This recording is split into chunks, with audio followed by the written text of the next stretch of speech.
Lena, the girl, disguised herself as a pregnant woman in order to assassinate the Russian ambassador. When a pregnant woman walked into the hotel, the security guards never suspected she could be a top assassin. Afterward, Lena pretended to suffer from pregnancy symptoms, claiming she had low blood sugar. While the security guards went to fetch some sugar for her, Lena quickly stood up and swapped out the ambassador's phone. Moments later, an electronic weapon inside the phone was activated, causing the ambassador to collapse instantly. At that moment, no one would suspect an innocent pregnant woman. The hotel lobby descended into chaos as the ambassador's bodyguards frantically called for an ambulance. As Lena stepped into the elevator, one of the security guards prepared to leave and call for backup.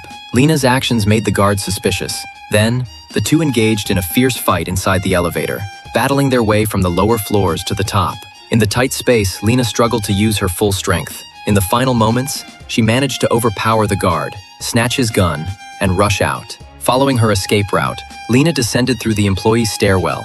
To shake off her pursuers, she smashed a window with a chair and jumped out. The security guards burst into a hotel room, only to see a large hole in the glass of the banquet hall, thinking the assassin had chosen to flee from a higher floor. In fact, Lena had already changed her clothes in the stairwell. In just a few minutes, the blonde pregnant woman was transformed into a hotel staff member. Lena calmly walked out of the stairwell. All she had to do was reach the evacuation point, and the mission would be complete. However, the evacuation team ran into trouble. A man named David knocked out the contact person and changed the evacuation location. Lena received the new coordinates for the escape.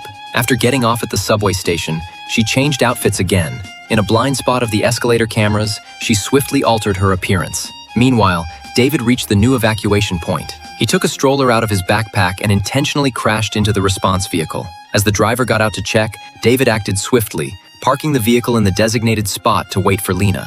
When Lena approached the car, she noticed a scratch on the headlights, sensing danger. She knew the organization wouldn't send a problematic vehicle to pick her up, and the driver had to be compromised. Without hesitation, Lena turned and ran, drawing her gun to create chaos. David tried to park and pursue her, but the police raised their stun guns, warning him not to stop.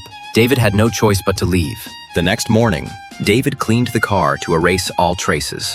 David had once been an assassin, and Lena was his daughter. Several years ago, David faked his death to leave the organization and entrusted his daughter to a friend. After the friend's unexpected death, the organization raised his daughter as an assassin. David wanted to get his daughter out of that life. This mission failed, and now he had to hide and wait for the right moment. But David was unwilling to give up and decided to make one last attempt. Since direct contact had failed, he would let the organization come to him. He wrote the coordinates on a card, deliberately leaving his fingerprints behind. He knew